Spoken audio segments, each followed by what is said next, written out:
for this Charles Meigh and Sons antique serving stand in a pattern called Kildare. Is a real stunner, I think you'll agree.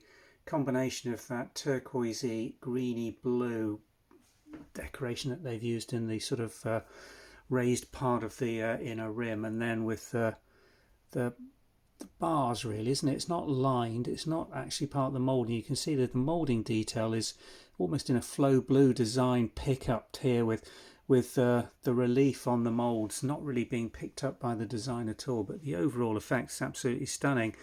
This thing is a fruit or serving stand. Let's just turn it over. You can see that footed with more detailed moulding all around the rims here, in very good condition, but there are a couple of antique chips on this that we're going to show you and you should be aware of. It does affect the value and the price, but not the actual ability to use or appreciate this thing.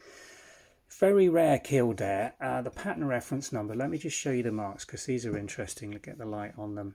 Okay, CM and S, Charles Meigh and Sons, with this sort of graphic bar with Kildare, the pattern number underneath. We've then got Opaque for the opaque china line impressed onto there, the pattern reference number from the decorators 3964, and then a partly stamped faux Chinese mark there as well, just for good measure, because they were competing against the Chinese imports, which at this period of production were becoming increasingly taxed and difficult to bring in.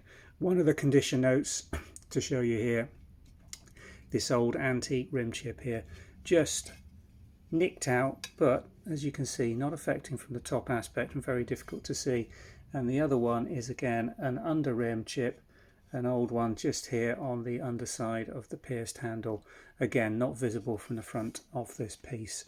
The handles themselves are things of beauty with this fruit design, and then the scrolling handles, pierced eared handles, making this a really outstanding piece of late 19th century Charles Meigh.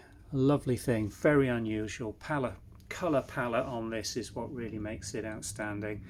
And if it was in mint condition, we'd be looking at around £150 to £200 in today's market. But with those two antique historic under chips, then that does reduce the value and also the cost of this, should you fall in love with it and want to display or use this as part of your service. Thanks for watching. Hope you found that informative and shown you over this very nice piece of Charles Meigh and Sons.